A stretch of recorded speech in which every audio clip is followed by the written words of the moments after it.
Chapter 6. New Year's Day, 2124. In his dream, Damon was more than the musician, the composer, or the conductor.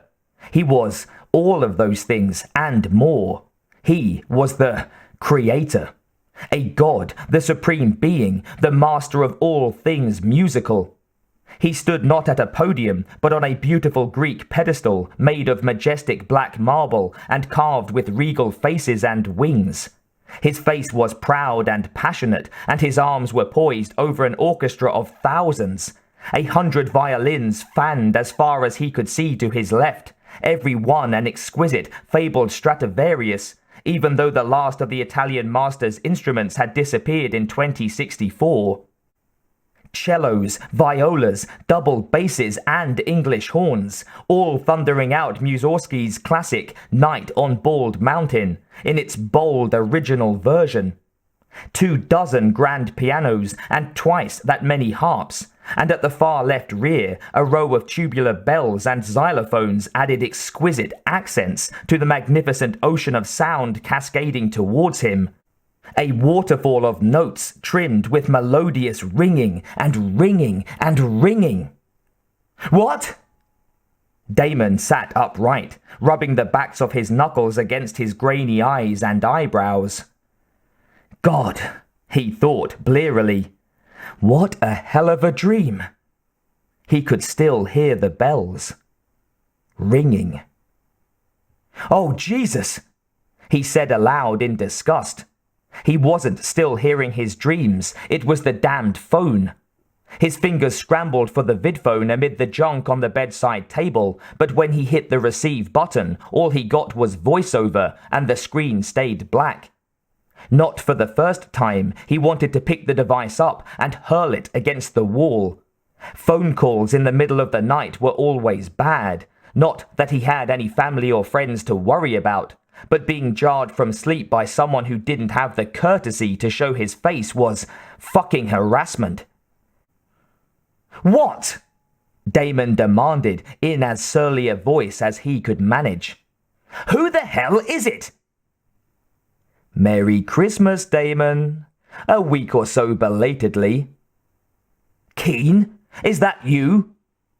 Damon struggled to pull his sleep-stiffened body into a sitting position, fighting off the sheets twisted around his legs and waist. Christ, he thought. I must have been conducting in my sleep. Jesus, he said again. I was up working all last night, Keen. What time is it? God, I've been in bed less than an hour. What the hell were you thinking calling this late? Well, I just thought I'd call and give you a little present, but... Damon sat up straighter, moving more towards wakefulness. Unwillingly, his fingers clutched at the bedsheet and closed in a fist. A present? What present? Do you mean... Well, if you don't want it... Come on, Jarlath, he said. He had to stop himself from screaming. One wrong word, and this bastard would enjoy hanging up on him. No more games, please. You woke me up and scared the hell out of me besides. Let that be enough. Actually, the faceless voice of Keen continued, as if he hadn't heard. I can't honestly call it a Christmas present, can I? It's more like an Easter egg. Waiting for its daddy. The man laughed suddenly, and the cheap speaker in Damon's vidphone turned it into a sort of unpleasant croaking, as if there were a swollen frog on the other end. Now Damon's feet slid over the side of the futon to the cold floor, and he started feeling gingerly for his worn slippers with his toes. An egg? Really? Oh my God, Keen! Where did you get it? On the other end of the line, Keen chuckled a little more quietly. Don't ask a question like that, Damon. I wouldn't answer anyway. Just be at Presley Hall inside of an hour to meet your fellow celebrants. I'll be there, no problem. Having successfully found his slippers, Damon held the receiver jammed between his chin and his shoulder and was already yanking on his trousers. Presley Hall, you said? Right. And one more thing. Damon frowned and paused, looking automatically at the vidphone as a change came over Jarlath Keen's voice. Still nothing. He wished he could see the man's face on the screen, but Keen obviously had the video setting on the other end locked out. Yeah, and what's that? Don't look for me to be anywhere near Presley Hall until your project is completed, my friend. I'm out of the loop on this one from now on. No matter what happens, it didn't come from me. Understand? Damon nodded solemnly, then remembered that Keen couldn't see him. Yeah, right, he said hastily. I understand your point completely, but what if... Goodbye, Damon. Damon started to say something else, but was rewarded by the dial tone of the vidphone instead. Damn. What if he needed supplies, more assistance? Well, Keen had said something about fellow celebrants waiting at Presley Hall. He'd have to go there and see for himself, make sure these people knew who he was and the personal vision and motivation behind this project. God help everyone if Synsound had tossed a couple of their lower-level hack-em-up bioscientists on this project. Out of the loop. Damon would scream so loud that Keen would hear the racket outside his freaking bedroom window all the way on the post-east side. Even at 6:30 a.m. on New Year's Day, there was human garbage on the streets. Damon walked the 12 blocks to Presley Hall in the cold dark, his thoughts bouncing between what waited at the concert building and idly wondering what this city had been like 300 years ago. Surely things must have been cleaner, safer, prettier then. His heavy rubber-soled hiking boots were impervious to the unidentifiable trash that was strewn across the streets on the first day of the year 2124. Paper, discarded food for the rats, and the homeless, disease-riddled men and women, jelly junkies, who might have been 20 years old or 60.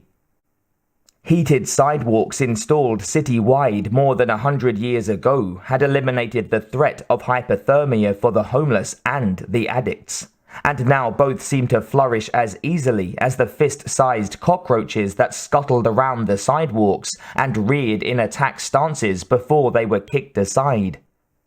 When Damon got to Presley Hall and climbed the shallow steps to the private employee entrance, he passed a sexless, grey-garbed figure hunched over something shiny and brown that squirmed and clacked in his hands. Damon shuddered and quickened his step, turning his face aside as he went by, but not moving fast enough to avoid hearing the nasty crunch of the insect's shell. He'd heard people talk about the vagrants preying on the giant roaches for food, but had never seen it before tonight. A quick press of his open palm against the handprint scanner, and he was inside Presley Hall. As the metal door slid closed behind him, Damon thought the place was deserted. Not a normal morning person, he had never been in the building at this time of day, and it was an eerie feeling. Although he was standing in a smaller side foyer, the hall still gave off the impression of vast emptiness. And the smallest noise, a tiny screech of the sole of his boot across the tile floor, for instance, set off a chain of soft, unpleasant echoes. There was something terribly lonely about a building that was designed to hold tens of thousands of people being empty, a desolate, looming feeling. Mr. Eddington? Damon whirled in surprise. What? The white-haired man standing behind him looked almost as startled as Damon felt. I'm so sorry, the man said hastily. I didn't mean to sneak up on you. My name is Michael Brangwen, bioengineer level 3. He rushed on, his white moustache bobbing in a nervous smile as he thrust a pudgy hand almost into Damon's stomach, forcing the musician to accept the handshake. We were told to meet you here, and I thought you'd be expecting us. This is Darcy Vance, Level 1. A long-faced young woman with streaked blonde hair and steely blue eyes nodded at him, but kept her hands in the pockets of her lab coat. Above the collar of the magenta-coloured blouse she wore under her jacket, her face was as pale as an eggshell, her expression as serious as Brangwen's was enthusiastic. "Pleased to meet you," she said. Her voice was much prettier than she was, clear and even. It reminded Damon of a firmly played clarinet. "Didn't someone tell you we'd be waiting?" Damon cleared his throat, trying to work air around the leftover swirls of surprise in his stomach. I was told to meet people here, but not really where they would be." Brangwen began walking, ambling actually, across the main waiting area of the hall, and Damon followed reflexively. He'd been in here 1,000 times before, but apparently Darcy hadn't. Despite his anticipation of what was to come, watching her was like having a fresh perspective on the old Presley Hall. She was clearly taken with the fake marble floor tiles and the marbleized columns that were easily 6 feet around, and gave an illusion of support to the soaring domed ceiling by the main entrance. Almost everything in the entry sections was white. The floor, the pillars, the walls, even the rigid metal ceiling, to further the impression of clean stone and Romanesque space. Damon thought it was too bright and outright painful on the eyes, and he found the transition to coal black inside the concert hall itself too abrupt. Nevertheless, he could understand why someone who had never seen it before would be impressed. It was quite an engineering masterpiece.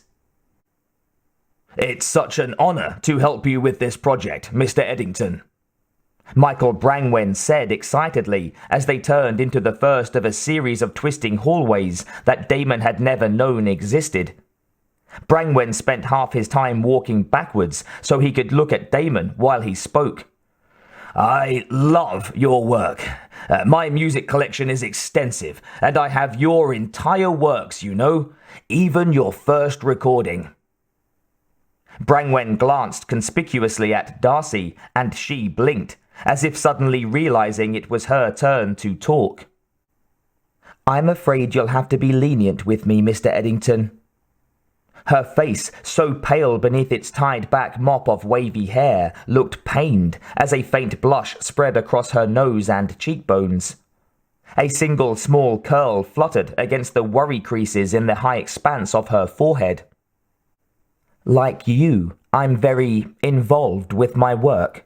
I don't watch movies or listen to music very much, so I'm not familiar with your achievements. I'm sorry." She brightened. "But I am delighted at the prospect of working with an alien, so you can be assured that I'll be giving my best efforts to your project.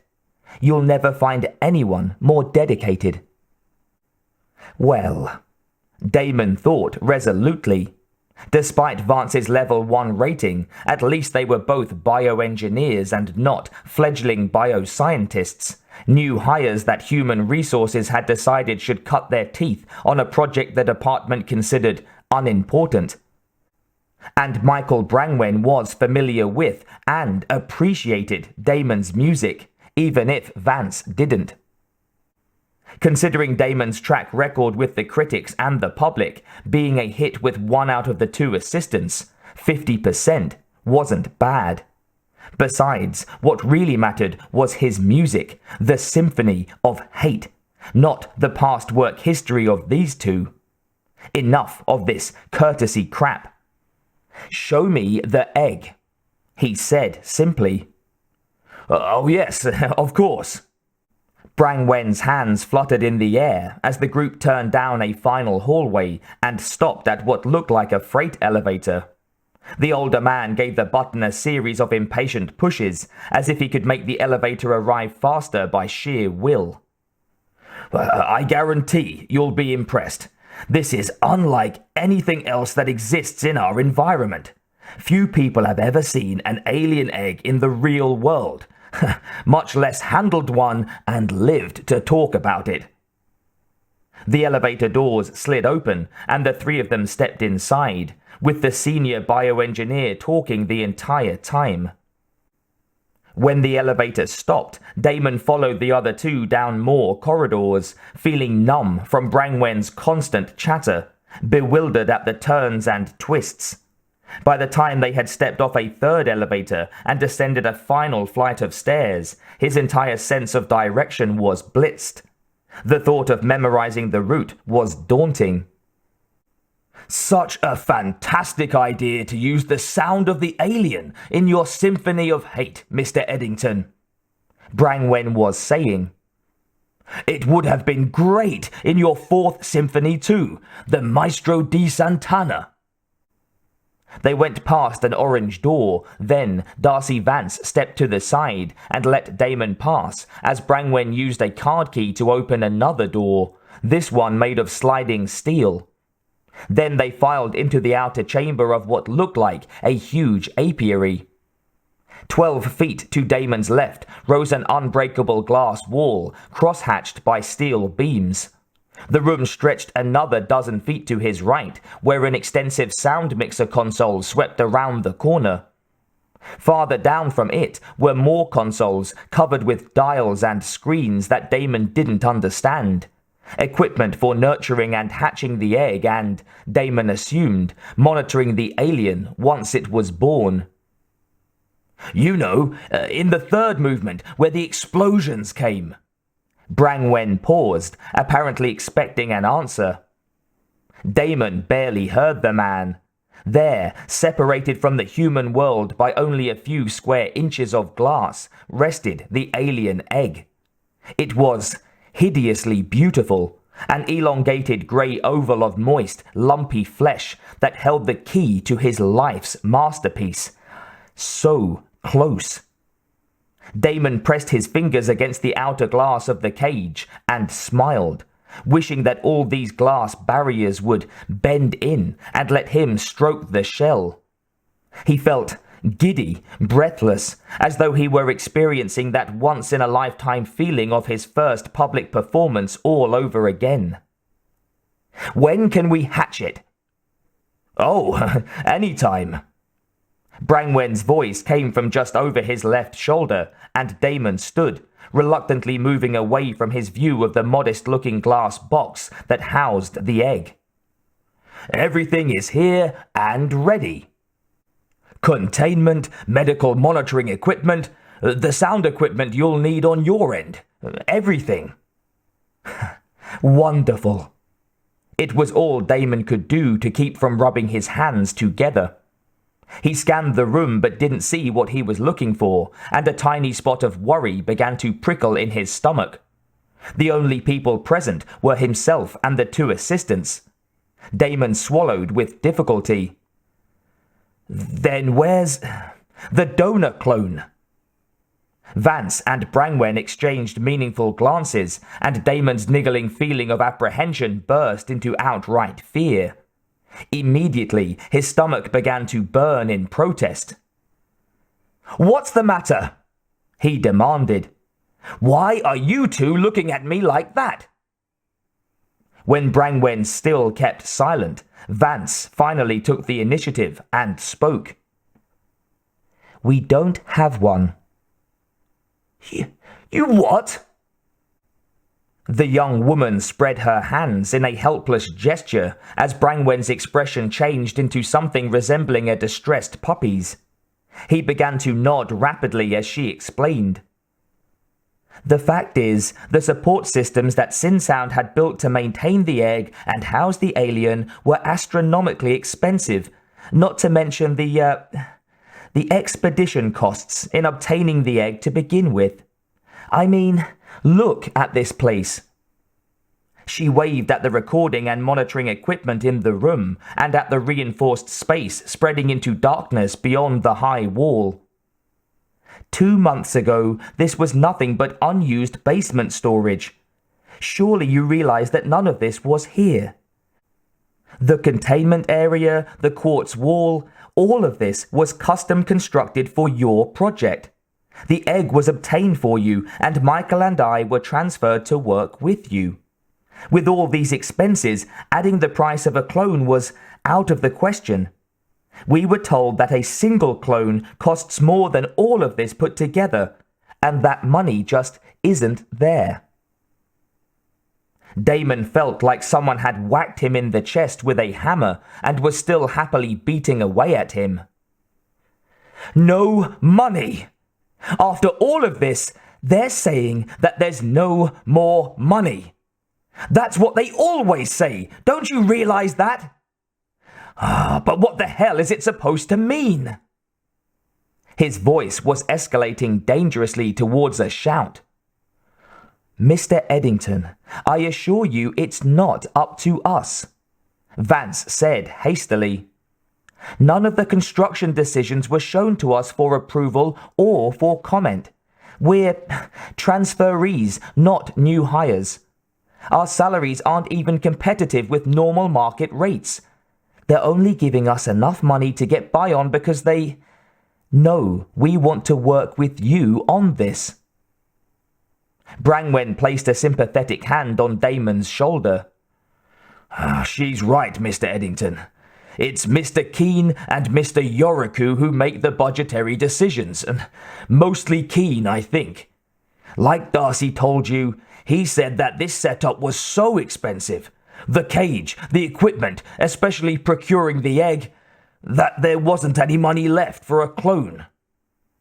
His expression was grave. I mean, well, think about it. Clones are medically engineered life forms with a market value of well over $1 million apiece. Not only are they meticulously regulated by the Life Engineering Administration, there are at least a half dozen nationally advertised organizations that constantly monitor the number of clones manufactured and the uses to which said life forms are put.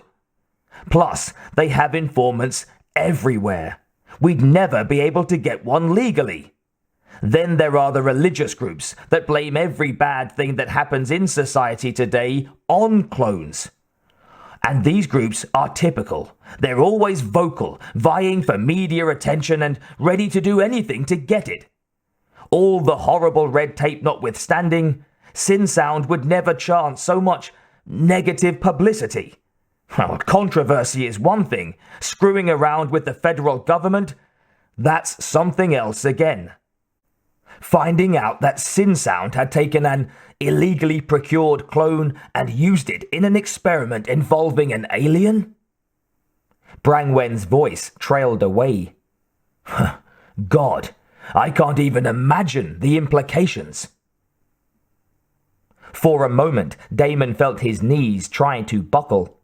Not far from where they stood was one of the rolling console chairs, and he stretched out a hand and grabbed it in time to keep his balance. So what do we do? He asked hoarsely. He pulled the chair around and sank into it gratefully. We have all of this, an outfitted recording studio, a huge room with a cage, and probably more equipment and monitors than any of us have ever seen in one room. But we have an egg that can't hatch. What do we do? He searched Brangwen's face, and the older man dropped his eyes. But when Damon looked to Darcy, her gaze was even and clear. We'll have to use a live subject. Damon gaped at her. You mean kill someone? When she folded her arms and said nothing, Damon covered his face with his hands and shuddered. He had a sudden inkling that the hands he lifted to his face felt exactly like a facehugger would, and he let them drop rather abruptly back to his lap. All the fury and disappointment of a moment ago abruptly dissipated, leaving in its wake a deep, unaccustomed dread. No, oh God, no, I don't want to do that. Brangwen cleared his throat and touched him tentatively on the shoulder again. As he spoke his next words, he kept ducking his head lower and lower.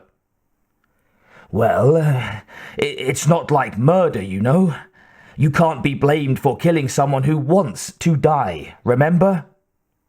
There are people who actually want to hatch alien eggs. Religious nuts, fanatics, who spend their lives trying to find a way to become a host. Damon rubbed the back of his neck, trying desperately to concentrate on the situation. It had all been so simple. Go to Keen and say what he wanted, and he would get it. That's how it had always been, yet now he was expected to beg. Too many people thought pleading for your needs was either an art form or a rare sort of verbal parrying. If he understood Brangwen correctly right now, the man was telling him that there were people who wanted to die, who would stand by and allow the creature waiting inside the egg, an 8-legged nightmare that he thought looked vaguely like a cross between a thick-bodied scorpion and a wasp as big as a man's head, to wrap around their face, then penetrate. It was too awful to contemplate further. He swallowed again, this time with difficulty. And where do we find these people? Damon managed in a raspy voice. These fanatics. Damon suddenly felt exhausted, already overwhelmed by this project of his own making and the unthinkable acts it seemed to be spawning. The concept that Sin Sound would destroy a human being rather than pay to sacrifice a clone was mind-boggling. Darcy Vance stepped forward. Her arms were still folded across her chest, and her expression was calm and cold. The perfect bioengineer and researcher in training. If she had any qualms about what they were doing, she certainly didn't show it. Rather, now that Damon had hinted he might go along with it, she seemed to have all the answers and to be in a good mood besides. How courteous of me to cooperate, Damon thought sourly. I've already asked Mr. Keen about that part, she said crisply. He said that if you agreed to the idea of using a live subject, all we had to do was ask Ahiro and it would be taken care of. Damon raised his head. Ahiro? Well, he works for Keen, Brangwen said.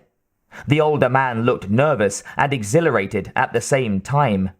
His gaze kept darting back to the empty cage, as though visually testing it for strength. And now that you've given the go-ahead, he'll work for us. Whenever we want him.